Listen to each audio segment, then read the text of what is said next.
Hey guys, Mr. V over here, doing a book review today for The Hunchback of Notre-Dame by Victor Hugo. Before I get into my book review, I want you to know that I try to give a spoiler-free book review. So, let's get into the book review today for The Hunchback of Notre-Dame.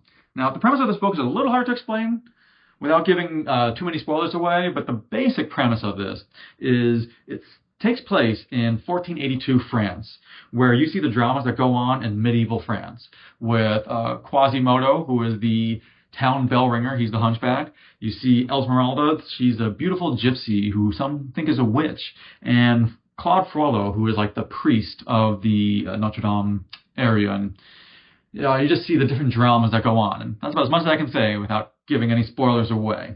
But this book had been on my reading list for quite a while because I really loved Victor Hugo's other work, Les Miserables, which I also have in my book review.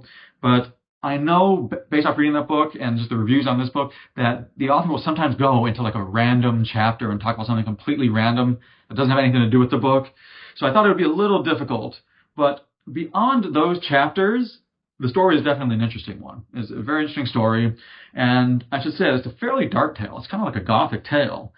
But it has many interesting elements with many surprises in there. And you never really knew what was going to happen. But I say that in a good way, because you wanted to keep reading it, as they had interesting stories to it, but you didn't know which way it was going. That even like the first like half of the book, I didn't know where it was going to go, but I was enjoying the reading because he gave some really great storylines for that. And even when starting the book, I didn't know who the main character would be, because like the first like 20% of the book, you follow this playwright, and the author introduces the guy in a clever way, and you become interested in that guy's story.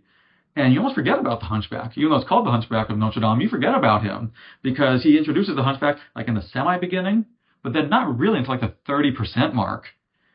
And then you never really follow the Hunchback Quasimodo. And you slowly start to see that he's really not that main a character. And I was very surprised on that. And then I looked it up online after reading the book, and I saw they said online that the traditional like translation is actually not Hunchback of Notre Dame. It's actually the title translates to Our Lady of Paris. And it was in 1833 that an English publisher decided to change it to make it the Hunchback of Notre Dame. So that makes a little more sense, but just be prepared that the main character is not Quasimodo. He is not the main character. He is a character, but he's not the main one. Instead, you get a mix of different characters, and like different parts of the book like are devoted to like different parts of characters. And that's why when the characters start to cross paths, you already know the backgrounds of the characters, and you kind of see that. And those characters, a lot of them, they have like an interesting backstory. And that's why when they start to cross paths, it's kind of interesting to see how it goes. But beware, there are a lot of characters. Few main characters, but a lot of just minor characters, where many of them are just there for like one chapter. And it kind of helps build the feel of the small town that he's trying to show, like a small town feel. But it can be a little annoying because a character's there and then all of a sudden he's just gone like a chapter later, or he comes back 5 chapters just for one like small section. That can be a little annoying at times.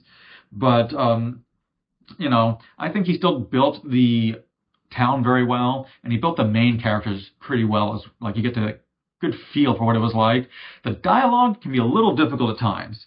Scholars have even said that the dialogue, phrases, and reference are made to resemble the way people in the medieval era would have spoken. So that is very different than today. And that's why it can be difficult to fully grasp the dialogue. But what I was trying to do when reading it is, if I didn't understand something, I just tried to get an overall picture of what was going on, because I didn't try to understand every single sentence. And some sentences were still in French. Even the English translation, I guess they never made like translation to like English for some of those sentences. So it was like, even there's French terms, I didn't understand everything, but I got an overall picture for what was going on, and I think that helped a lot more. And it's because of his great writing style. He does just a great job writing, of pulling you in and just building the story. I think he does a great job of that, because I told you I didn't know which way it was going to go, yet I wanted to keep reading. I was enjoying the journey, and I just wanted to keep reading because so many different things happen in there. The events build and they shape the characters for like there's really good character development in that way, and you learn about the characters through the events, and you really get a deep feel for who the characters are, especially by the end of the book. But There were a few things that I did not like about the book and just, maybe want to be prepared for, is my opinion. But be prepared that it has a slow start, because Victor Hugo is trying to set the scene. He really is trying to set the scene. And throughout the book, you get a good feel for the city and what life was like in 1482 Paris. And the author does a great job of portraying that life. But it can be a bit slow, and there are chapters that have nothing to do with it, that have nothing to do with the plot, where he's just trying to set the scene even more. Because I told you, he describes the city in great detail. He describes what humans have done over time, and sometimes what was different back in the 1840s from when Victor Hugo wrote this in the 1830s, but he describes how it was different back then. And he even talks about his digressions of life at times. So it does help visualize the town and what it was like living in the 1400s. But he goes so in depth that sometimes it is a little too much at times. There were times I felt, okay, it's a little much. I wanted to go back to the plot. But, just be prepared for that. Again, that was something, my own personal thing, just you read reviews online, it's the same thing. Now, one thing I didn't like was the end I actually like the end, which I'll talk about in just a bit.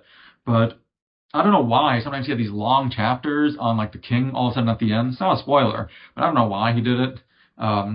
Because you already knew everything at that point. You already knew this town. You already knew how the king was. So I don't know why he goes on a really long chapter towards the end. And, I just wanted to go back to the plot. So as I said, that can be a little annoying. It's happened a few times. But the end part too was, while I like the overall end, I would say the last 20% of the book, I didn't enjoy the pacing of it much, because some parts really stretch out at the end. And then all of a sudden something will go really fast. You'll be reading something for 20 pages and it really feels like, why is he going into such far detail for something? And then something big will happen and it'll happen on one page. And I just don't know why he did that, especially with how great he did a lot of the other writing. So that was just one thing I didn't like. But overall, I still enjoyed the end. And overall, I enjoyed the plot, because I still think he did a great job writing it, because he keeps you engaged. And if you can get past through those random chapters, I would say it's an entertaining read. But as I told you, just be prepared for some of the things I said. But let me give it my official rating. So I would rate my books on a scale of 0 to 10. 0 being an awful book, a 5 is average, and a 10 is phenomenal. If it's anywhere near 10, put it on your reading list, because I'm a very tough critic. And for this book, The Hunchback of Notre-Dame, I decided to give this book a 6.5. That's still pretty good. It's above my average, but I gave it a 6.5 because, I definitely, while there were parts I didn't like about the book, I still had a lot of fun with the book. And I recommend this book if you want a historical writing, kind of like a gothic fiction. And as long as you can put up with some of the random chapters, I think if you're interested in that, you'll definitely enjoy the book. But if you guys have any comments, you guys have any questions, post in the comment section below, because I always love to hear your comments. Hope you guys hit the subscribe button, because I always upload multiple different videos. But thank you for watching my book review today. This is Mr. V. Go enjoy reading.